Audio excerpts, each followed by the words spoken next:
สวัสดีค่ะยินดีต้อนรับเข้าสู่ช่อง Lover the Series นะคะก่อนอื่นเลยแอดก็ต้องขอกล่าวคำว่าสวัสดีปีใหม่สำหรับทุกคนที่เข้ามารับชมคลิปนี้ได้นะคะและแอดก็ขอใช้พื้นที่ตรงนี้อวยพรให้ทุกคนมีความสุขในทุกๆวันขอให้ปีนี้เป็นปีที่มีแต่เรื่องราวดีๆเข้ามาให้ได้ใจฟูกันแบบยิ้มไม่หุบกันไปเลยมีความสุขมากๆนะคะขอให้ปี 2026 เป็นปีที่เฮงๆปังๆสำหรับทุกคนค่ะและในส่วนของคลิปนี้แอดก็ได้รวบรวมซีรีส์ที่ห้ามพลาดครึ่งปีหลังของปี 2025 มาฝากทุกคนกันค่ะในส่วนของครึ่งปีแรกแอดมีทำคลิปไว้ก่อนหน้านี้แล้วนะเดี๋ยวแอดแปะลิงก์ไว้ให้ใครยังตามเก็บไม่ครบเรื่องไหนก็ไปปักหมุดรอรับชมกันส่วนจะมีเรื่องไหนกันบ้างนั้นก่อนจะไปติดตามรับชมก็อย่าลืมกดติดตามเพื่อเป็นกำลังใจให้แอดด้วยนะถ้าพร้อมแล้วจะมีซีรีส์เรื่องไหนน่าดูกันบ้างไปรับชมกันค่ะมาเริ่มกันที่เรื่องแรกนะคะซึ่งนั่นก็คือเรื่องกลยุทธ์หัวใจปราบจอมเย็นชาที่ได้ครูพระนางอย่างจางจิ้นหนิงมาประกบคู่กับเป่าซั่งเอิญเป็นซีรีส์ที่บอกเล่าเรื่องราวของหลี่ซ่งผู้ที่ถูกเลี้ยงดูด้วยความรักและการตามใจมาตั้งแต่เด็กจนไม่มีชายใดกล้าแต่งงานด้วยกระทั่งวันหนึ่งเธอได้รับหนังสือนิยายลึกลับและได้หลุดเข้าไปในโลกของนิยายทำให้ได้รู้จักกับเขาจอมมารกู้ยวนผู้โหดเหี้ยมและไม่ไว้ใจใครทำให้เธอต้องพยายามทำทุกวิถีทางหนีจากเขาแต่ต่อมาเธอกลับพบว่ากุญแจสำคัญในการหนีกับแคว้นของเธอก็คือเขาทำให้เธอต้องเข้าใกล้เขาอย่างหลีกเลี่ยงไม่ได้แต่นานวันเข้ามันกลับกลายเป็นความรักที่ค่อยๆก่อตัวขึ้นโดยที่พวกเขาไม่รู้ตัวเรื่องต่อมาบันทึกหิมะแห่งรุ่งอรุณที่ได้คู่พระนางอย่างอ่าวรุ่ยเผิงมาประกบคู่กับลีหลานตีซีรีส์แนวสืบสวนไขคดีจากการฆาตกรรมที่จะนำเขาและเธอไปพบกับความจริงที่ซ่อนอยู่เบื้องหลังการตายของคนในครอบครัวเป็นซีรีส์แนวสอบสวนอีกหนึ่งเรื่องที่สนุกครบรสและแอดอยากแนะนำมากๆเมื่อเธอที่ตระกูลถูกฆ่าล้างอย่างมีเงื่อนงำทำให้ต้องใช้ตัวตนของบุตรสาวอารองศิษย์น้องเล็กจากหุบเขาราชาโอสถซึ่งมีพรสวรรค์ด้านการชันสูตรและการรักษาเพื่อหาทางกลับเข้าเมืองหลวงสืบหาความจริงเกี่ยวกับครอบครัวจนกระทั่งได้พบกับเขาคุณชายเจ็ดรัชทายาทผู้คุมกองทัพซัวซีที่เก่งกาจและน่ายำเกรงซึ่งเขาได้ตกหลุมรักในความสามารถของเธอจึงย้ายเข้ารับตำแหน่งกรมอาญาและขอให้เธอไปเป็นที่ปรึกษาในเมืองหลวงเพื่อร่วมสืบคดีการตายของจิ้นอ๋องที่มันได้นำพาพวกเขาไปพบกับคดีฆาตกรรมหลายคดีที่มันได้เชื่อมโยงความจริงอันโหดร้ายในราชสำนักเอาไว้เรื่องนี้น่าดูมากค่ะทุกคนเป็นเรื่องเกี่ยวกับการสืบคดีที่สนุกและเข้มข้นมากๆเรื่องต่อมาสู่เส้นทางเซียนที่ได้คู่พระนางอย่างหยางหยางมาประกบคู่กับจินเฉินเมื่อเด็กหนุ่มยากไร้ที่มีคุณสมบัติพื้นฐานทั่วไปต้องการบรรลุเป็นเซียนเพื่อช่วยให้ครอบครัวมีชีวิตที่ดีขึ้นเขาจึงใช้ความสามารถทั้งหมดที่มีบวกกับ1สมอง2มือใช้ความอดทนขยันและมุ่งมั่นเรียนรู้เก็บเกี่ยวประสบการณ์สู่เส้นทางเซียนออกเดินทางตามความฝันเพื่อเข้าสู่สำนักบำเพ็ญเซียนโดยเริ่มต้นจากการเป็นผู้ฝึกตนอิสระที่ไม่ได้มาจากกลุ่มลูกหลานเซียนโดยกำเนิดที่มันมีบททดสอบมากมายรอเขาอยู่และเส้นทางที่ไม่ได้โรยด้วยกลีบกุหลาบนี้เขาจะผ่านมันไปได้อย่างไรก็ไปดูกันค่ะสามารถรับชมได้ทางโยคู่และโมโนแม็กซ์นะคะเรื่องต่อมาขึ้นลมปมปริศนาที่ได้คู่พระนางอย่างหวังซิงเย่มาประกบคู่กับเซียงหานจือซีรีส์แนวสืบสวนไขคดีปริศนาจากการฆาตกรรมที่มีขุนนางที่ทรงอำนาจแห่งต้าฉีทยอยเสียชีวิตอย่างมีเงื่อนงำและทุกคนคิดว่าผู้อยู่เบื้องหลังคืออสูรราตรีที่อาจจะเป็นกลุ่มผู้รอดชีวิตจากการสังหารหมู่ที่ผาชายทะเลเมื่อ20 ปีก่อนกลับมาแก้แค้นซึ่งไม่มีใครรู้ว่าผู้อยู่เบื้องหลังคือใครและเรื่องราวความจริงของการสังหารหมู่ในตอนนั้นเกิดจากอะไรกันแน่ทำให้เขาเซียวเป่ยหมิงแห่งหน่วยมือปราบเทวดาที่ตอนเด็กถูกพ่อนางเอกซึ่งเป็นหัวหน้ามือปราบเลี้ยงดูและรับเป็นศิษย์อีกทั้งยังให้เขาแต่งงานกับบุตรสาวเพียงคนเดียวซึ่งก็คือนางเอกแต่ทว่าในวันแต่งงานพ่อนางเอกและเพื่อนขุนนางกับถูกฆ่าตายอย่างมีเงื่อนงำและผู้รอดชีวิตคนเดียวกับเป็นพระเอกทำให้ถูกมองว่าเป็นอสูรราตรีจึงถูกทางการกำจัดเขารอดชีวิตมาได้จึงปิดบังตัวตนช่วยหน่วยสืบสวนลับและหน่วยมือปราบเทวดาที่มีนางเอกรวมถึงคนอื่นๆในหน่วยเพื่อรวมกันสืบหาความจริงขจัดความหวาดกลัวให้กับประชาชนและคนในราชสำนักรวมถึงคืนความบริสุทธิ์ให้กับตัวเองสามารถรับชมได้ทาง iQIYI เรื่องต่อมาเหนือสมรภูมิซีรีส์คู่รักนักรบสุดปังแห่งปีที่ฟินมากๆซึ่งก็ได้คู่พระนางเคมีเคใจอย่างเฉิงเลยมาประกบคู่กับโจเย่เมื่อแม่ทัพหญิงผู้เก่งกาจต้องใช้ชีวิตเป็นชายภายใต้หน้ากากแทนพี่ชายเพื่อสร้างชื่อเสียงด้านการรบให้กับตระกูลแต่กับถูกพี่ชายเอาทุกอย่างกลับคืนไปและคิดจะฆ่าเธอทั้งยังใส่ร้ายพ่อพระเอกที่เสียสละชีวิตในสนามรบทำให้พระเอกต้องไปชายแดนเพียงลำพังสร้างกองทัพเองเพื่อเอาแผ่นดินที่เสียไปกลับคืนมาทวงความยุติธรรมให้กับผู้เป็น เป็นพ่อนางเอกที่รอดชีวิตมาได้จึงปิดบังตัวตนสมัครเข้ากองทัพพระเอกเพื่อพิสูจน์ให้ทุกคนได้เห็นว่าเธอก็สามารถเป็นแม่ทัพที่แข็งแกร่งปกป้องแผ่นดินได้เช่นกันซึ่งพวกเขาก็คอยซัพพอร์ตกันและกันตั้งแต่สมัยเป็นเพื่อนร่วมเรียนชายที่ไม่เคยเห็นหน้าจนได้รู้ว่าเธอเป็นหญิงในกองทัพจนเกิดเป็นความรักสุดฟินท่ามกลางสงครามที่ไม่ว่าจะเจอกับสถานการณ์ที่ยากลำบากแค่ไหนพวกเขาก็ต่อสู้เคียงข้างและเชื่อมั่นในตัวกันและกันเสมอสามารถรับชมได้ทางiQIYI และ VTV นะคะเรื่องต่อมาดินแดนเปี่ยมหวังซีรีส์น้ำดียุคสาธารณรัฐที่แอดอยากแนะนำอีกหนึ่งเรื่องเป็นซีรีส์ที่ถ่ายทอดเรื่องราวชีวิตการดิ้นรนในชนบทอันยากลำบากของชาวนาภายใต้การปกครองแบบศักดินาที่ซาบซึ้งและหิวใจมากๆที่ก็ได้นางเอกตัวแม่อย่างมี่มาประกบคู่กับโอหาวเมื่อลูกสาวเศรษฐีถูกโจรลักพาตัวไปเรียกค่าไถ่ในคืนส่งตัวเจ้าสาวแต่พ่อของเธอกลับไม่ยอมขายที่ดินไปไถ่ตัวและยังส่งตัวน้องสาวเข้าพิธีแต่งงานแทนทำให้เธอถูกมองไม่ดีและไม่มีใครอยากแต่งงานกับเธอแต่พระเอกจากตระกูลยากจนแต่กับจิตใจดีที่เขาแอบชอบเธอตั้งแต่ตอนเด็กกลับเป็นคนเดียวที่พยายามช่วยเธอออกมาและขอให้เธอแต่งงานกับเขาและยังให้เกียรติเธอยิ่งกว่าคนในครอบครัวของเธอซะอีกเธอตกลงแต่งงานและตัดขาดความสัมพันธ์พ่อลูกตั้งแต่วันนั้นโดยไม่เอาสมบัติติดตัวไปสักอย่างและบอกกับตัวเองว่าจะใช้ชีวิตเป็นคนธรรมดาที่มีความสุขและยืนด้วยขาของตัวเองให้ได้เธอเริ่มเรียนรู้ทุกอย่างจากครอบครัวสามีบวกกับความสามารถที่มีใช้ชีวิตอย่างเกษตรกรเรียนรู้การทำนานำพาผู้หญิงในหมู่บ้านให้ลุกขึ้นมาทำเกษตรกรรมที่มันค่อยๆหล่อหลอมเป็นความรักความผูกพันผ่านเรื่องราวทั้งทุกข์และสุขบนผืนแผ่นดินแห่งนี้สามารถรับชมได้ทางiQIYIนะคะเรื่องต่อมาวาสนาของปลาเค็มที่ได้คู่พระนางอย่างเฉินเฟยวีมาประกบคู่กับหวังอิงลู่ซีรีส์แนวเทพเซียนทะลุมิติที่ฟินสุดใน3ภพเล่าเรื่องราวของพนักงานออฟฟิศสาวที่เพราะอุบัติเหตุทำให้เธอได้ตื่นขึ้นมาอีกครั้งในร่างของมารสาวผู้ได้รับภารกิจให้ฆ่าเขาบรรพจารย์ผู้มีอัคคีวิญญาณแข็งแกร่งที่โหดเหี้ยมและไม่ไว้ใจใครนั่นก็เพราะว่าทุกคนที่เข้าใกล้เขาต่างต้องการชีวิตและเลือดของเขาเพื่อเพิ่มตบะแต่มีเพียงแค่เธอหญิงสาวจากต่างมิติที่ไม่ต้องการฆ่าเขาความปรารถนาของเธอมีเพียงการกินอิ่มนอนหลับและใช้ชีวิตให้ผ่านไปได้ในแต่ละวันแค่นั้นก็พอแล้วทำให้เขาเลือกเธอมาอยู่ข้างกายจนมันได้กลายเป็นความรักสุดฟินที่3ภพต้องอิจฉาสามารถรับชมได้ทางโยคูนะคะเรื่องต่อมาอบรักอาบแสงจันทร์ซีรีส์แฟนตาซีแนวยุทธภพที่ได้คู่พระนางอย่างเหมาจือจิ้นมาประกบคู่กับโจเจียฉงบอกเล่าเรื่องราวของธิดาเทพที่เจ้าลัทธิถูกใส่ร้ายว่าขโมยตัวเจ้าสาวมาแต่งงานแต่เธอกับล่วงรู้แผนการว่าพวกเขาจะใช้การแต่งงานนี้เพื่อทำลายลัทธิของเธอจึงได้เข้าไปขัดขวางจนทำให้ถูกฆ่าจากนั้นลัทธิก็ล่มสลายแต่เธอกับฟื้นขึ้นมาใหม่อีกครั้งในร่างของหญิงสาวกำพร้าที่โดนน้าบังคับให้แต่งงานจึงวางแผนนี้ออกจากบ้านเจ้าบ่าวและได้เจอกับพระเอกจากสำนักเมคาที่เขาออกจากการบำเพ็ญมาสืบเรื่องราวการหายตัวไปของเด็กในหมู่บ้านซึ่งเขาเป็นชายที่เธอแอบชอบมาโดยตลอดเพราะไม่มีที่ไปดังนั้นเธอจึงพยายามตามตื้อขอติดตามเขาและครั้งนี้เธอจะพิชิตใจเขาให้ได้ที่ต่อมามันได้นำพาพวกเขาไปพบกับเรื่องราวบางอย่างที่มีเบื้องหลังซ่อนอยู่สามารถรับชมได้ทางiQIYIนะคะเรื่องต่อมาใต้แสงจันทร์วันหวนคืนที่ได้คู่พระนางเคมีดีอย่างสุยข่ายมาประกบคู่กับเถียนซีเว่ยเมื่อเธอคุณหนูรองผู้สูงศักดิ์ที่น่ารักสดใสแสนฉลาดและซุกซนที่ดูเหมือนใช้ชีวิตแบบสุดโต่งไปวันๆแต่ในยามค่ำคืนนั้นเธอกลับเป็นปีศาจแมวผู้ปกครองตลาดปราบปีศาจที่สุขุมเก่งกาจและน่ายำเกรงและเขาผู้บัญชาการหนุ่มหล่อที่ซื่อสัตย์และเที่ยงธรรมซึ่งทั้งคู่ตั้งตกหลุมรักในตัวของกันและกันแต่ในตอนกลางคืนนั้นตัวตนของเขาเองกลับเป็นนักล่าปีศาจมือฉมังผู้ที่มีเบื้องหลังลึกลับไม่แพ้กันทั้งคู่ต่างซ่อนตัวตนของพวกเขาจากกันและกันซึ่งเส้นทางของพวกเขานั้นต่างกันโดยสิ้นเชิงแต่เพราะเหตุการณ์บางอย่างทำให้ทั้งคู่ต้องร่วมมือกันค้นหาความจริงซึ่งมันค่อยๆได้นำพาพวกเขาไปพบกับเรื่องราวความจริงในอดีตสามารถรับชมได้ทาง Disney Plus Hotstar นะคะเรื่องต่อมาปีศาจราตรีที่ได้คู่พระนางอย่างเฉิงเลยมาประกบคู่กับซงอี้ซีรีส์แฟนตาซีแนวสงครามเมื่ออ๋องรูปงามต้องสูญเสียความทรงจำถูกครอบงำให้ต้องกลายร่างเป็นปีศาจผู้มีพลังมหาศาลในยามค่ำคืนที่มีพันธสัญญาเลือดกับเธอแม่ทัพหญิงผู้แข็งแกร่งแห่งแคว้นคู่อริที่บังเอิญได้ดื่มเลือดของเธอในสงครามทำให้เขาต้องปกป้องเธอด้วยชีวิตและไม่สามารถห่างจากเธอได้เพราะร่างกายต้องใช้เลือดของเธอหล่อเลี้ยงจนเกิดเป็นเรื่องราวความรักความผูกพันที่ทำให้ทั้งคู่ร่วมมือกันสืบหาความจริงสามารถรับชมได้ทางiQIYIนะคะเรื่องต่อมาสู่ภูผามหาสมุทรซีรีส์ย้อนยุคทะลุมิติแนวยุทธภพที่นำแสดงโดยเฉิงอี้และกู่ลี่นาจา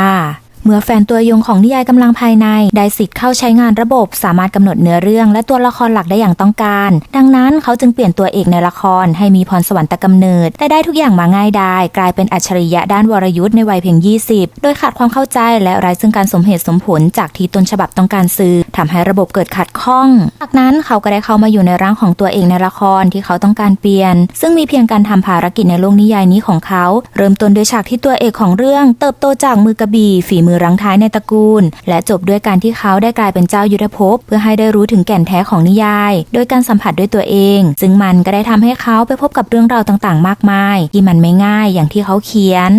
สามารถรับชมได้ทางไอชีอีนะคะเรื่องต่อมา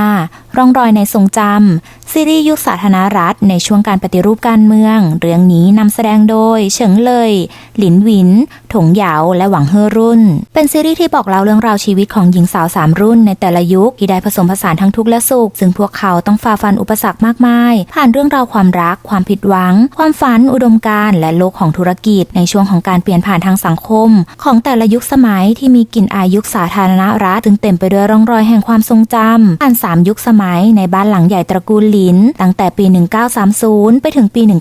1990 ที่แต่ละยุคของการเปลี่ยนผ่านมีร่องรอยของความทรงจำที่ไม่อาจลืมของพวกเขาซ่อนอยู่รับชมได้ทางไอชีอีนะคะเรื่องต่อมาอริรักลิขิตใจที่ได้คู่พระนางสายไฟอย่างเฉินเจ๋อหยวนมาประกบคู่กับหลี่ชินเป็นซีรีส์ที่ถ่ายทอดเรื่องราวของการแย่งชิงอำนาจอย่างดุเดือดทั้งในทั้งนอกและระหว่างแคว้นต่างคนต่างซ่อนแผนการต่างคนต่างมีอดีตที่เจ็บปวดต่างคนต่างมีความลับที่อยากแก้แค้นจนยอมแลกได้ทุกอย่างเพื่อให้ได้มาในสิ่งที่ตัวเองต้องการและใดๆคือทุกตัวละครในเรื่องนี้ถ่ายทอดบทบาทได้สุดมากค่ะทุกคนอริกันชัมเป็นซีรีส์ที่ลุ้นทุกตอนแล้วก็สนุกทุกตอนจริงๆค่ะใครยังไม่ดูเรื่องนี้ต้องห้ามพลาดนะรับชมได้ทางไอชีอีเรื่องต่อมาสู่ห้วงเมคาที่ได้คู่พระนางเคมีดีอย่างหูหมิงห้าวมาประกบคู่กับหลู่วี่เซียวเมื่อเธอที่ตั้งแต่เด็กถูกผู้เป็นแม่ให้ใช้วิชาเวทลับทำให้ในสายตาคนนอกมองเธอเป็นบุรุษจนถูกขนานนามว่าเทพสงครามผู้เก่งกาจที่ได้เข้าร่วมงานชุมนุมเมฆาครามตั้งแต่อายุ13และคว้าชัยชนะ7ปีรวดเพื่อครอบครองประกายมงคลเหนือ6แดนทำให้เกิดความสงบสุขแต่กลับต้องมาพ่ายแพ้ให้กับเขานักรบเหวดาวเหนืออดีตนักโทษผู้แข็งแกร่งแห่งทะเลมิหวนกลับที่เขามาแข่งขันเพื่อจุดประสงค์บางอย่างอีกทั้งเธอยังถูกพิษรุนแรงทำให้พลังชีพจรเสียหายมีเพียงการหาความฝันเข้าฟังเหลืองให้เจอเท่านั้นจึงจะสามารถฟื้นฟูชีพจรได้และเธอก็ได้รู้มาว่าเขาคือผู้กุมความลับเกี่ยวกับความฝันเข้าฟังเหลืองจึงวางแผนเข้าใกล้เขาจนมันได้เกิดเป็นเรื่องราวความรักที่ต่อมาทั้งคู่ต้องร่วมมือกันต่อสู้กับผู้ที่ไม่หวังดีแอบเลี้ยงสัตว์ปีศาจใช้ชีวิตคนบริสุทธิ์เพื่อทำให้ตัวเองมีอำนาจเหนือ6แดนตามไปลุ้นกันนะคะว่าพวกเขาจะยุติเรื่องราวทั้งหมดนี้ได้หรือไม่เรื่องต่อมารักรถโอชาแห่งฉางอันที่ได้หลี่อินรุ่ยมาประกบคู่กับหวังอิงลู่ซีรีส์แนวย้อนยุคทะลุมิติคอมเมดี้ฮาๆดราม่าไม่มากเอาใจสายอยากเจริญอาหารเมื่อเธอหญิงสาวจากยุคปัจจุบันที่พอร้านอาหารตระกูลเซินกิจการย่ำแย่จนต้องเซ้งร้านจึงเกิดไอเดียไปถ่ายทำคลิปที่บ้านเก่าตระกูลเซินซึ่งตอนนี้เปิดให้เป็นสถานที่ท่องเที่ยวทำให้ได้เจอภาพวาดของชายหญิงคู่หนึ่งซึ่งพวกเขาทราบว่าเป็นบรรพบุรุษจึงกราบไหว้และขอทำคลิปแต่จู่ๆกับมีเหตุการณ์บางอย่างทำให้เธอและครอบครัวได้ทะลุมิติย้อนกลับไปในอดีตกว่า 1,000 ปีมาโผล่ที่ยงอันเมืองเก่าแห่งการค้าที่คึกคักทำให้ต้องพบเจอกับชะตากรรมที่ลำบากเธอจึงตัดสินใจวางแผนเข้าใกล้เขาหลินเยี่ยนที่เธอคิดว่าเป็นบรรพบุรุษของตระกูลในยุคนั้นเพื่อให้ครอบครัวมีชีวิตรอดและได้เปิดร้านอาหารเล็กๆของตระกูลเซินเพื่อตั้งหลักและหาทางกลับคืนสู่ปัจจุบันจนมันได้กลายเป็นความรักท่ามกลางความวุ่นวายของการทำธุรกิจอาหารที่พวกเขาสามารถผสมผสานให้เข้ากับคนในยุคนั้นได้อย่างลงตัวสามารถรับชมได้ทาง VTV และ True ID นะคะเรื่องต่อมาตำนานนาทีมืดเรื่องนี้นำแสดงโดยกงจิ้นและฉางหัวเซินเล่าเรื่องราวของซูมูวีนักฆ่าหน้าตาดีแห่งนาทีมืดฉายาผีถือร่มองค์กรมือสังหารอันดับหนึ่งในใต้ล่าที่รับคำสั่งสังหารคนในราชสำนักและสำนักใหญ่ในยุทธภพโดยไม่แยกแยะถูกผิดไม่สนดีชั่วที่ไม่ว่าภารกิจจะเสี่ยงตายแค่ไหนก็พร้อมชักกระบี่ไม่เคยหวั่นแต่ลึกๆแล้วนั้นเขากลับเป็นคนที่รักพวกพ้องและรู้ผิดชอบชั่วดีทั้งยังเป็นแสงแรกในนาทีมืดเขาได้พบกับเพื่อนคนหนึ่งที่ผ่านความเป็นตายมาด้วยกันและมีความฝันคือก้าวข้ามไปอีกฝั่งของนาทีมืดให้ได้แต่หลังจากการจากไปของเจ้าบ้านใหญ่ทำให้3ตระกูลต่อสู้แย่งกันเพื่อครอบครองตำแหน่งทำให้พระเอกต้องขึ้นเป็นประมุขตระกูลซูและเพื่อนขึ้นเป็นเจ้าบ้านใหญ่เพื่อทำตามความตั้งใจเดิมของพวกเขาคือนำพาทุกคนไปยังนาทีมืดใหม่ที่ไม่ได้มีชีวิตเพื่อฆ่าคนซ่อนตัวตนในเงามืดแต่สามารถมีตัวตนอยู่ภายในยุทธภพได้อย่างสง่าผ่าเผยส ามารถรับชมได้ทางโยคูนะคะเรื่องต่อมาเล่รักเพลงดาบที่ได้คู่พระนางอย่างเฉิงอี้มาประกบคู่กับหลี่อี้ถงเมื่อเขามนุษย์ผู้สืบทอดหนึ่งในตระกูลผู้นำปราบปีศาจที่ถูกฝึกฝนอย่างหนักเพื่อให้เป็นนักรบตั้งแต่เด็กจนโตมีเพียงสำนักหวังเฉียนและเกี้ยวปราบปีศาจเป็นโลกทั้งใบโดยที่เขาไม่มีโอกาสได้เลือกมีเพียงชักกระบี่ฆ่าปีศาจไม่จำเป็นต้องมีเหตุผลและไม่สนถูกผิดแต่การปรากฏตัวของเธอปีศาจแมงมุมผู้ต่ำต้อยแต่กับจิตใจดีที่นอกจากเขาไม่ฆ่าเธอแล้วยังยอมลดอายุขัยของตัวเองลง10 ปีเพื่อให้เธอได้กลายร่างเป็นมนุษย์เธอเป็นคนแรกที่พูดกับเขาว่าไม่ว่ามนุษย์หรือปีศาจต่างก็มีทั้งร้ายดีและสามารถอยู่ร่วมกันได้อย่างมีความสุขทำให้ความคิดของเขาเริ่มเปลี่ยนไปจึงซ่อนเธอไว้ข้างกายจนมันกลายเป็นความรักแต่ทว่าเรื่องราวกลับไม่ง่ายอย่างที่คิดเมื่อความจริงถูกเปิดเผยอีกทั้งราชินีจิ้งจอกดำที่ถูกคุมขังอยู่นอกเขตแดนวางแผนหลอกใช้คนกำจัดสำนักหวังเฉียนและทำทุกวิถีทางให้พระเอกเดินทางมาทำลายเขตแดนเพื่อเป็นอิสระตามไปลุ้นกันนะคะว่าภาระหน้าที่อันหนักอึ้งนี้พวกเขาจะผ่านมันไปได้อย่างไรสามารถรับชมได้ทางไอฉีอี้เรื่องต่อมาผู้ผาอิงนาทีเรื่องนี้ได้ติงอุ๋ยซี่มาประกบคู่กับซงเชียนเมื่อเขาบุตรชายคนที่7น้องเล็กของตระกูลนักรบที่สืบทอดมากว่า100 ปีแต่พอมีคนวางแผนใช้สงครามเพื่อผลประโยชน์ของตนเองกำจัดตระกูลเขาทำให้ทหาร 70,000 นายรวมถึงพ่อและพี่ชายต้องตายในสนามรบเหลือเพียงเขาเป็นทายาทคนสุดท้ายที่ต้องแบกรับความเจ็บปวดและความแค้นไว้เต็มอกแต่ในความสิ้นหวังนี้กลับมีเธอชูหวีนักรบหญิงแกร่งที่ใช้ฐานะหูหยินใหญ่เข้ามาอยู่ในตระกูลเว่ยเพื่อสืบหาความจริงเกี่ยวกับการตายของผู้เป็นพ่อในสนามรบจนทำให้ตระกูลของเธอตกต่ำซึ่งอาวุธที่ใช้สังหารยังเป็นชนิดเดียวกันกับครอบครัวของพระเอกทำให้ทั้งคู่ร่วมมือกันสืบหาคนที่อยู่เบื้องหลังต่อสู้เพื่อปกป้องแผ่นดินและทวงคืนความยุติธรรมให้กับครอบครัวของพวกเขาสามารถรับชมได้ทาง VTV นะคะเรื่องต่อมาอสิธาราชะตามังกรเรื่องนี้นำแสดงโดยหลัวหวินซี่เป่าซังเอินลินหวินและฝังอีหลุนซีรีส์จีนฟอร์มยักษ์แนวแฟนตาซีกำลังภายในที่ได้บอกเล่าเรื่องราวของถังลี่ชือผู้ถูกตาหน้าว่าเป็นสัตว์ประหลาดหลังตกเป็นผู้ต้องสงสัยในคดีสังหารหมู่งานวิวาจนผู้คนเกิดความหวาดกลัวไปทั่วยุทธภพเพื่อพิสูจน์ความบริสุทธิ์ของตนเองและยุติเรื่องราวทั้งหมดทำให้เขาและผู้มีอุดมการณ์เดียวกันออกเดินทางตามหาผู้อยู่เบื้องหลังเหตุการณ์ครั้งนั้นที่มันค่อยๆนำพาพวกเขาไปพบกับเรื่องราวความจริงในอดีตที่ซ่อนอยู่สามารถรับชมได้ทาง Monomaxเรื่องต่อมา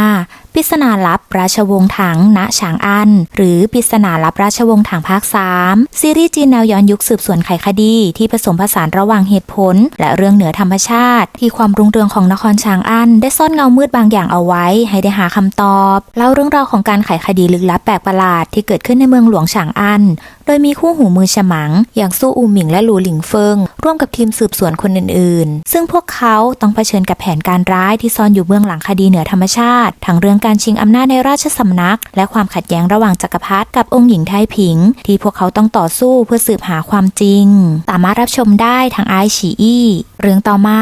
รักเหนือบัลลังก์ที่ได้คู่พระนางยังเหลินเจี้ยหรุนมาประกบคู่กับเผิงเสี่ยวหรานเมื่อเขาจักรพรรดิหนุ่มผู้รักในความถูกต้องและยุติธรรมแต่กลับไม่สามารถว่าราชการเองได้มีเพียงต้องแต่งงานกับเธอ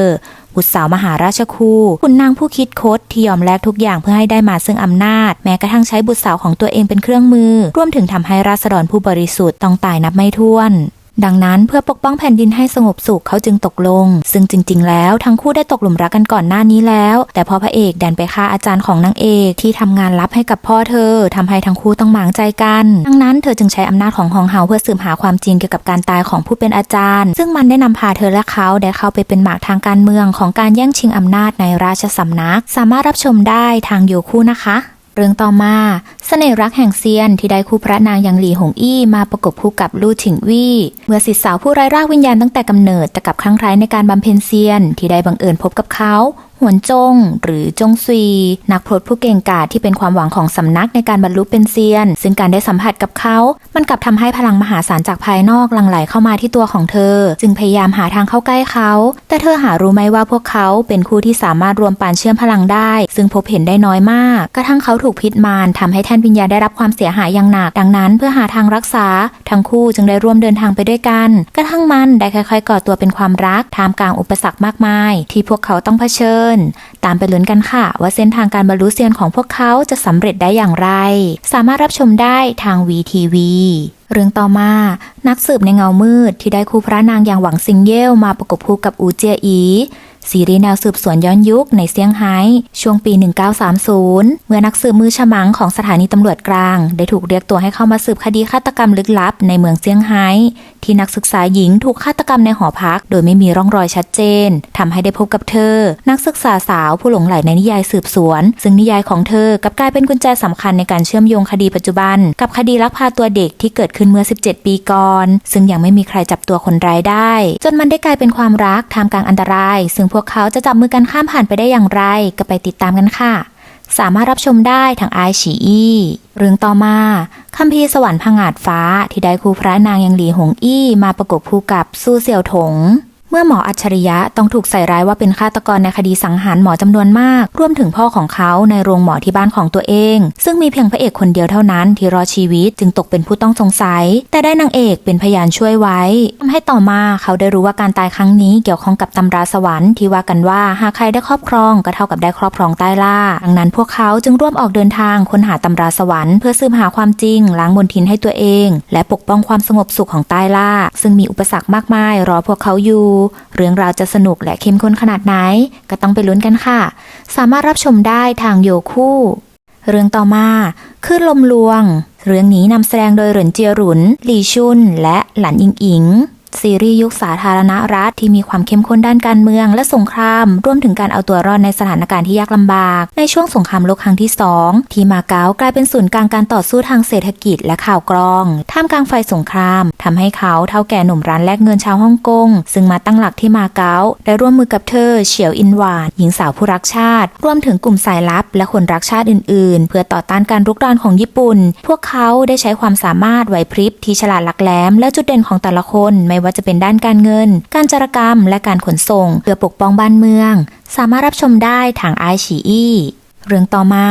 ยุทธการแห่งฉางอั้นซีรีส์แนวแก้แค้นสืบสวนสุดเข้มข้นที่นำแสดงโดยเฉิงอี้เมื่อเด็กหนุ่มที่ครอบครัวถูกฆ่าล้างเมื่อ10 กว่าปีก่อนต้องปลอมตัวกลับมายังฉางอั้นเพื่อสืบหาความจริงและโค่นล้มกลุ่มขุนนางทรยศรวมถึงองค์กรลับซึ่งเป็นองครักษ์มืดที่แฝงตัวอยู่ในราชสำนักโดยเขาได้รับภารกิจลับจากฮองเต้เซียววูหยางที่มันได้นำพาเขาไปเผชิญกับเกมการเมืองสุดอันตรายการชิงไหวชิงพริบสุดหินและการต่อสู้ที่ดุเดือดเต็มไปด้วยกลอุบายไม่ธรรมดาตามไปลุ้นกันนะคะว่าเขาจะบรรลุเป้าหมายการแก้แค้นและกอบกู้บ้านเมืองได้สำเร็จหรือไม่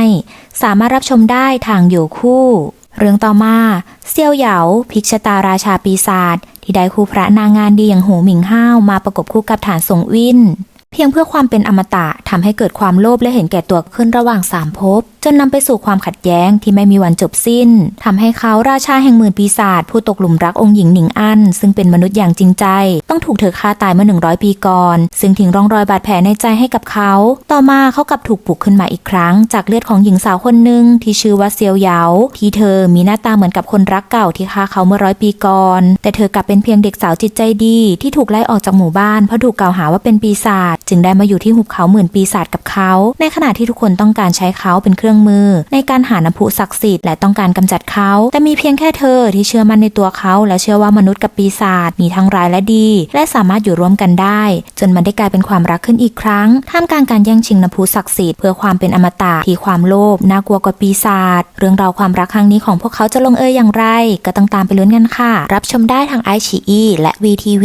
มาต่อกันที่เรื่องสุดท้ายค่ะซึ่งนั่นก็คือเรื่องเจตจำนงเกียรติยศซีรีส์จีนฟอร์มยักษ์ส่งท้ายปีที่โหหมิงห้าวและกูลี่นาจารับจบเมื่อขุนนางตงฉินผู้ยึดมั่นในความถูกต้องและยุติธรรมได้รับราชองค์การจากฮ่องเต้ให้มาสืบคดีเกี่ยวกับการหายตัวไปของหญิงสาวเก็บชาแต่ต่อมากับได้พบโคลนศพจำนวนมหาศาลที่อาจเกี่ยวข้องกับขุนนางและตระกูลค้าชาเก่าแก่ที่รวยล้นฟ้ามีอำนาจน่าเกรงขามทำให้เขาต้องการสืบเรื่องราวของตระกูลนี้แต่กลับถูกผู้ไม่หวังดีวางแผนกำจัดเขารอดมาได้ด้วยความช่วยเหลือจากเธอคุณหนูใหญ่ผู้สง่างามซื้อตรงแสนฉลาดจากตระกูลค้าชาผู้ทรงอิทธิพลที่ชายหลายคนต่างเข้าคิวมาสมัครเป็นเขยแต่เพราะการปรากฏตัวของพระเอกน่าสงสัยอีกทั้งเขายังจำอะไรไม่ได้จึงเก็บเขาไว้ข้างกายเพื่อต้องการรู้ว่าเขามาเพื่อจุดประสงค์อะไรกันแน่ส่วนพระเอกเองก็ต้องซ่อนความสามารถและตัวตนของตัวเองเอาไว้เพื่อสืบหาคนที่ต้องการกำจัดเขา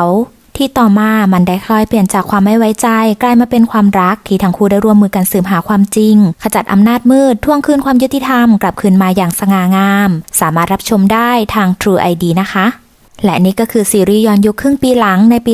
2025 ที่แอดรวบรวมมาให้ทุกคนได้รับชมกัน มีใครดูเรื่องไหนแล้วบ้างอย่าลืมมาเม้นต์มาแชร์บอกกันบ้างนะคะ หรือมีเรื่องไหนอยากแนะนำนอกเหนือจากนี้ก็มาเม้นต์ที่ใต้คลิปนี้ได้เลยสำหรับคลิปนี้หากผิดพลาดประการใดแอดก็ต้องขออภัยไว้ด้วยนะและถ้าหากชอบคลิปนี้ก็อย่าลืมกดติดตามเพื่อเป็นกำลังใจให้แอดด้วยนะคะแล้วไว้เจอกันใหม่คลิปหน้าค่ะบ๊ายบาย